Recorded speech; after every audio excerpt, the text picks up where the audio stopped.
इस दुनिया में ऐसे बहुत ही कम स्टूडेंट होंगे जिनको ये प्रॉब्लम नहीं होगी कि पढ़ा हुआ याद नहीं रहता। हम पढ़ तो लेते हैं लेकिन फिर भूल जाते हैं। तो अगर हम भूल जाते हैं तो फिर हमारे पढ़ने का मतलब क्या निकला? ऐसे में सारी मेहनत बेकार चली जाती है। वैसे पहले मैं आपको बता दूं कि अगर आप पढ़ा हुआ याद नहीं रख पाते हैं तो इसका मतलब ये बिल्कुल भी नहीं है कि आपका दिमाग कमज़ोर है। सोचो अगर आपका दिमाग हर चीज़ को याद रखने लग जाए तो एक दिन में हमारे साथ में कितनी चीज़ें होती है। दिमाग का कचरा हो जाएगा अगर दिमाग सारी बातों को याद रखने लग जाए तो। वैसे हमारा मेन टॉपिक है कि हम पढ़ा हुआ याद कैसे रखें। अगर इस प्रॉब्लम का सोल्यूशन निकल गया तो आपका टाइम भी बचेगा और आपको रिजल्ट भी बहुत ज़्यादा मिलेगा।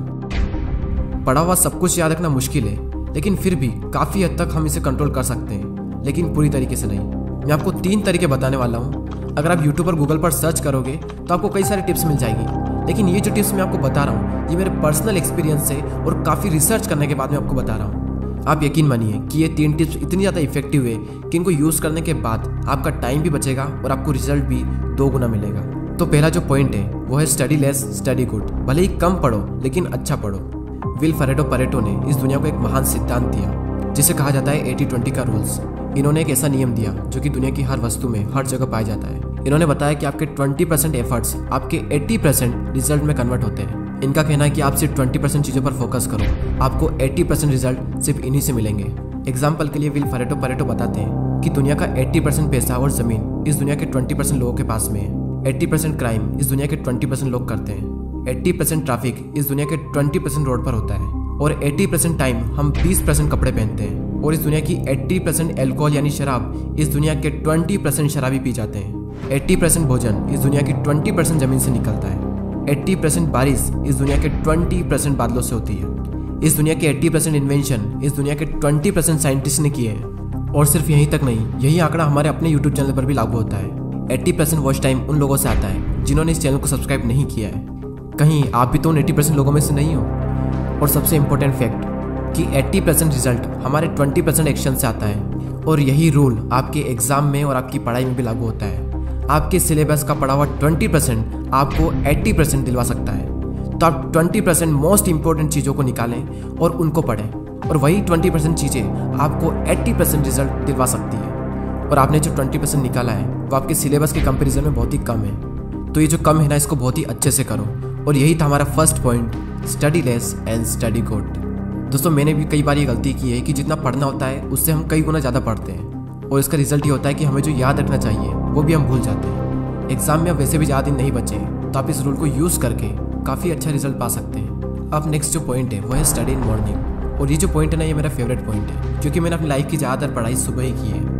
एक तरफ एक स्टूडेंट है जो सुबह जल्दी उठकर 2 घंटे पढ़ाई कर रहा है, और वहीं दूसरी ओर एक और स्टूडेंट है जो दिन में 4 घंटे पढ़ाई कर रहा है। तो ये जो पहला वाला स्टूडेंट है ये ज़्यादा आउटकम दे पाएगा दूसरे वाले के मुकाबले। सुबह जल्दी उठकर पढ़ने के 2 सबसे बड़े बेनिफिट होते हैं। सुबह के टाइम हमारी कंसंट्रेशन सबसे पीक स्टेट पर होती है, और सुबह के टाइम पे जो कंसंट्रेशन होती है शायद ही पूरे दिन में आपको कंसंट्रेशन मिल पाएगी। और सेकंड बेनिफिट ये है सुबह जल्दी उठने का कि सुबह कोई भी डिस्टर्ब करने वाला नहीं होता है।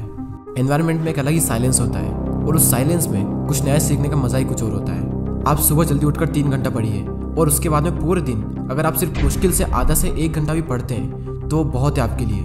कहने को तो लोग 8-10 घंटे पढ़ते हैं, लेकिन जो 2-3 घंटे की मेन पढ़ाई जो होती है कॉन्सेंट्रेशन के साथ में, वही सबसे मेन चीज़ होती है। बाकी सब दिखावा है। हमारे देश के प्राइम मिनिस्टर मोदी जी ने भी सुबह जल्दी उठकर पढ़ने को कहा है। एक रीजनेबली सुबह सूर्योदय के पहले अगर तैयार हो करके पढ़ना शुरू करते हैं तो पूरी तरह आप बिल्कुल मन से एकदम तंदुरुस्त होते हैं। जैसे बारिश के बाद आसमान कैसा साफ नजर आता है। सुबह बहुत ही उत्तम कालखंड होता है, फ्रेश होते हैं, थकान नहीं होती है, और अध्ययन से ही शुरू करते हैं तो ज़्यादा अच्छा रहता है। और ना सिर्फ मोदी जी ने बल्कि हमारे शास्त्रों में, आयुर्वेदा में भी यही बात कही गई है कि सुबह के टाइम हमारा ब्रेन सबसे ज़्यादा एक्टिव होता है, और उस टाइम जो भी हम अपने ब्रेन में डालेंगे वो दिमाग में छप सा जाएगा। सो ये था second point, study in morning. अब जो लास्ट जो पॉइंट है वो बहुत ही ज़्यादा इंपॉर्टेंट पॉइंट है, और ये पॉइंट आप सबको ऑलरेडी पता है, लेकिन हर कोई इस पॉइंट को बहुत ही इग्नोर करता है।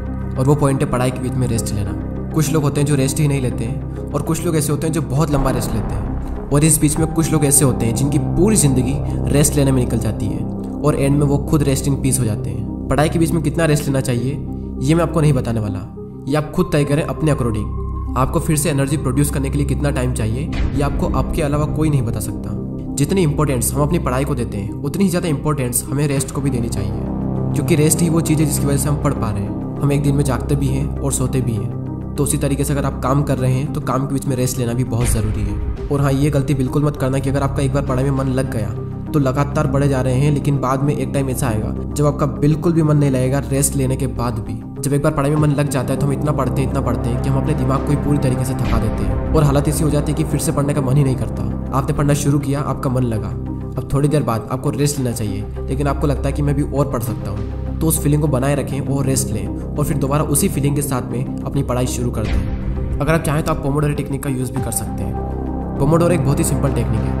आपको जो भी काम करना है उस काम को आपको 25-25 मिनट के 4 ब्लॉक्स में डिवाइड करना है और हर 25 मिनट के ब्लॉक्स में आपको 5 मिनट का ब्रेक लेना है और 1 घंटा होने के बाद में आपको 15 मिनट का रेस्ट लेना है और फिर से आपको यही सब करना है। और इस टेक्निक का यूज़ करके आप काफ़ी लंबे टाइम तक और काफ़ी अच्छे से स्टडी कर सकते हैं। और ना सिर्फ स्टडी बल्कि आप अपने किसी भी काम में इस टेक्निक को यूज़ कर सकते हैं। और इस टेक्निक को यूज़ करने के लिए प्ले स्टोर पर कई सारी एप्लीकेशन है, आपको जो भी अच्छी लगे वो एप्लीकेशन आप डाउनलोड कर सकते हैं। चलिए अब हम उन तीनों पॉइंट्स को एक साथ देख लेते हैं और ये भी देख लेते हैं कि हमने इस पूरी वीडियो में क्या सीखा। हमारा जो मेन टॉपिक था वो ये था कि पढ़ा हुआ याद कैसे रखें, और उसके सॉल्यूशन के लिए हमने 3 पॉइंट्स देखे, जिसमें से पहला है study less study good, second है स्टडी इन मॉर्निंग और थर्ड है रेस्ट लेना। फर्स्ट पॉइंट में हमने 80-20 के प्रिंसिपल को समझा कि किस तरीके से आपको 80% रिजल्ट आपके अपने 20% काम से मिलेंगे, और साथ ही हमने ये सीखा कि आपको फोकस करना चाहिए अपनी 20% स्टडी पर जो आपको 80% रिजल्ट दिला सकती है। सेकंड पॉइंट था कि स्टडी इन मॉर्निंग, यानी कि सुबह उठकर पढ़ो, और इस पॉइंट में हमने देखा कि किस तरीके से आप जल्दी उठकर हाई कंसंट्रेशन वाली स्टडी कर सकते हो। और थर्ड पॉइंट है स्टडी के बीच में ब्रेक लेना, और इस पॉइंट में हमने रेस्ट की इंपॉर्टेंस को जाना। जितना इंपॉर्टेंट जागना होता है उतना इंपॉर्टेंट सोना होता है, उसी तरीके से जितना इंपॉर्टेंट काम करना होता है उतना ही इंपॉर्टेंट रेस्ट लेना भी होता है। और थर्ड पॉइंट में ही हमने पोमोडोरो टेक्निक के बारे में जाना। जो भी काम आप करना चाहते हो उस काम को 25-25 मिनट के 4 ब्लॉक्स में डिवाइड कर दें और हर 25 मिनट के बाद में 5 मिनट का ब्रेक्स लें, और जब पूरा 1 घंटा हो जाए तो उसके बाद में 15 मिनट का रेस्ट लें। और इस टेक्निक का यूज़ करके भी आप लंबे टाइम तक काफ़ी अच्छे से पढ़ाई कर सकते हो। और दोस्तों, अगर आपने पूरे साल पढ़ाई नहीं की है तो अब भी आपके पास में टाइम है, क्योंकि वो किसी ने क्या खूब बात कही है कि जो हो गया उसे सोचा नहीं करते, जो मिल गया उसे खोया नहीं करते। सफलता उन्हें ही हासिल होती है जो वक्त और हालातों पर रोया नहीं करते। अगर आप अब भी शुरू करते हो और दिल लगा कर मेहनत करते हो तो अब भी आप कई लोगों से आगे निकल सकते हो। बस मेहनत खामोशी से कीजिए और इतनी मेहनत करो कि आपकी सफलता शोर मचा दे।